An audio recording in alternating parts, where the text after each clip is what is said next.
ไฮริด รัตเจนเมื่อเขาถูกกล่าวหาว่าเป็นชายปลอมเป็นหญิงมาแข่งกีฬาและถูกตราหน้าว่าเป็นหนึ่งในคนขี้โกงของประวัติศาสตร์มหกรรมกีฬาที่ยิ่งใหญ่ที่สุดอย่างโอลิมปิกเรื่องราวจะเป็นยังไงเดี๋ยววันนี้จิบเล่า10 Story จะมาเล่าให้ฟังครับลอร่า รัตเจนหรือไฮริด รัตเจนเจ้าของรางวัลเหรียญทองการแข่งขันกระโดดสูงของมหกรรมกีฬา European Athletics Championships พร้อมทั้งสามารถสร้างสถิติโลกได้ด้วยความสามารถในการกระโดดได้สูงถึง 1.7 เมตรในปี 1938 แต่เพื่อนๆรู้หรือไม่ครับว่าภายหลังโชคชะตาของลอร่า รัตเจนได้เล่นตลกกับเขาจนเขาถูกกล่าวหาว่าเป็นชายปลอมเป็นหญิงมาแข่งและถูกตราหน้าว่าเป็นหนึ่งในคนขี้โกงของประวัติศาสตร์มหกรรมกีฬาที่ยิ่งใหญ่ที่สุดลอร่า รัตเจนเกิดในวันที่ 20 พฤศจิกายน 1918 ในเมืองเอริชอฟประเทศเยอรมนีพ่อของเธอเล่าว่าผู้พดุงครรภ์ของเธอนั้นแจ้งว่าลูกของเขาเป็นผู้ชายก่อนที่ภายหลังจะกลับคำและแจ้งคุณพ่อของเธอว่าเป็นผู้หญิงทำให้ตั้งแต่เด็กนั้นดอร่าเติบโตมาโดยได้รับการเลี้ยงดูแบบผู้หญิงถึงแม้ว่าในเวลาต่อมาเธอจะเริ่มสงสัยในเรื่องของเพศของตัวเองเพราะเธอรู้สึกว่าพัฒนาการทางด้านร่างกายของเธอไม่เหมือนกับคนอื่นๆเช่นการที่เธอมีหน้าอกแบนราบรวมถึงการที่เธอต้องโกนขนหน้าแข้งของเธอทุกวันในช่วงวัยรุ่นเธอเริ่มเข้าร่วมแข่งขันการกระโดดสูงภายในเมืองของเธอในฐานะนักกีฬาหญิงจนวันหนึ่งผลงานของเธอไปเข้าตาเจ้าหน้าที่ชาวเยอรมันเข้าทำให้เธอได้ถูกคัดตัวเข้าร่วมการแข่งขันในงานโอลิมปิกณกรุงเบอร์ลินประเทศเยอรมนีในปี 1936 เธอทำผลงานได้ไม่ดีนักในการแข่งขันครั้งนี้เธอได้เพียงแค่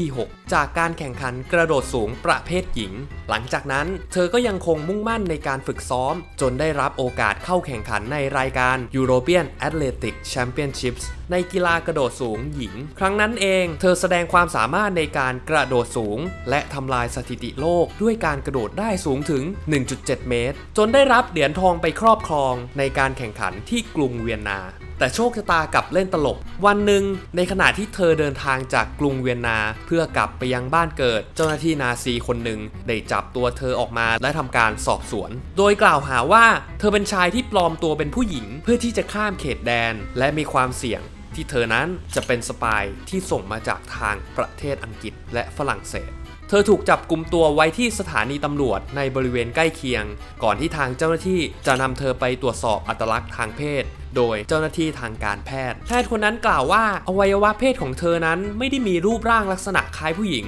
แต่กลับมีลักษณะทางเพศที่ในปัจจุบันเราจะเรียกคนกลุ่มนี้ว่า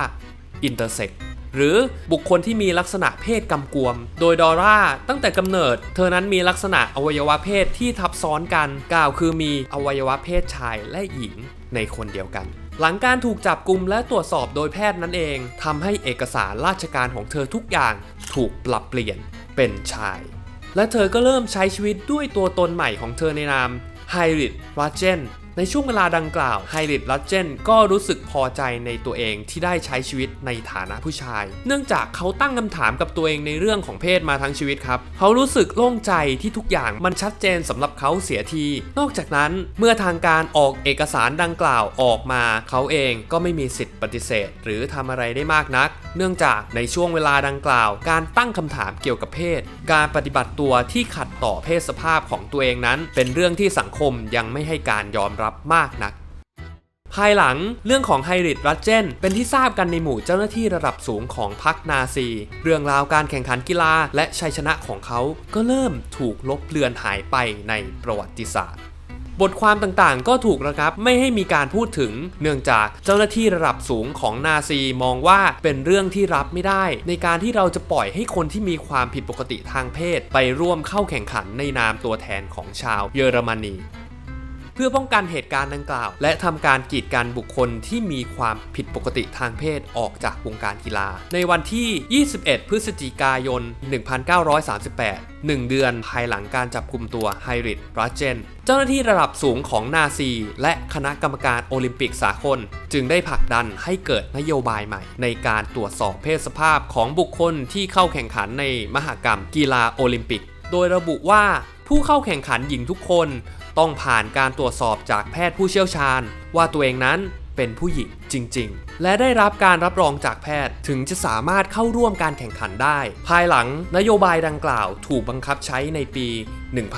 1948 โดยระบุว่าผู้เข้าแข่งขันหญิงที่จะเข้าร่วมมหกรรมกีฬาโอลิมปิกจะต้องมีใบรับรองจากทางแพทย์เท่านั้นจึงจะสามารถเข้าร่วมการแข่งขันได้และแล้วโชคชะตาของไฮริดก็เล่นตลกกับเธออีกครั้งหนึ่งในปี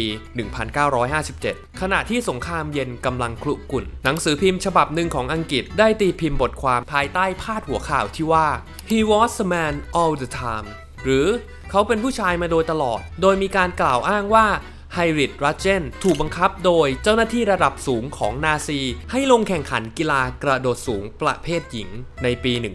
1936 ที่ถูกจัดขึ้นที่กรุงเบอร์ลินประเทศเยอรมนีและยังมีการกล่าวอ้างอีกว่าเขาปล่อยให้ผมของเขายาวและทำตัวเองให้มีลักษณะคล้ายกับผู้หญิงด้วยการฉีดยาบางอย่างข่าวอื้อฉาวที่ประกอบไปด้วยเรื่องราวของการหลอกลวงเรื่องเพศและเรื่องราวของนาซีกลายเป็นข่าวที่ได้รับความนิยมเป็นอย่างมากในยุคที่สงครามเย็นกำลังครุกรุ่นเรื่องราวของไฮริด รัดเจนเป็นการหลอกลวงในมหกรรมกีฬาที่ยิ่งใหญ่ที่สุดถูกแพร่กระจายไปทั่วโลกบ้างก็ว่าเขาคือคนหลอกลวงที่รับใช้นาซีหรือบ้างก็ว่าเขาถูกบังคับโดยกลุ่มยุวชนนาซีให้ปลอมตัวเป็นผู้หญิงเพื่อเข้าแข่งขันกีฬาก่อนที่เธอจะถูกตราหน้าไปในที่สุดว่าเธอเป็นคนขี้โกงในประวัติศาสตร์การกีฬาเรื่องราวของเธอถูกยกมาเป็นหนึ่งในตัวอย่างของความจำเป็นในการที่จะต้องตรวจสอบอัตลักษณ์ทางเพศของเพศหญิงก่อนการแข่งกีฬาเพื่อป้องกันไม่ให้เกิดพวกขี้โกงแบบนาซีอีกแต่คนธรรมดากลับไม่รู้เลยว่าเจ้าหน้าที่นาซีนี่แหละคือคนที่ทำให้เกิดนโยบายกฎและข้อบังคับเหล่านี้ภายหลังเหตุการณ์ดังกล่าวไฮริด รัดเจนก็อาศัยอยู่อย่างสงบสืบทอดกิจการบาร์ของครอบครัวและไม่ออกมาให้สัมภาษณ์กับสื่อใดๆเขามีชีวิตอยู่อย่างเรียบง่ายท่ามกลางข้อคอรหาต่างๆมากมายที่มีต่อตัวเขาไฮริด รัดเจนเสียชีวิตในวันที่ 22 เมษายน ในปี 2008 ด้วยวัย 89 ปี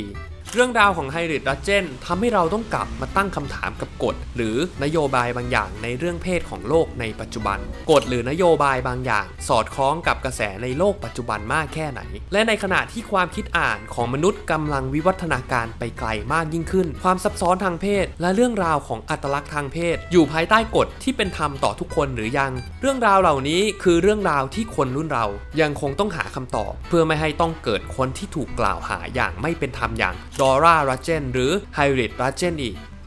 แล้วเพื่อนๆล่ะครับ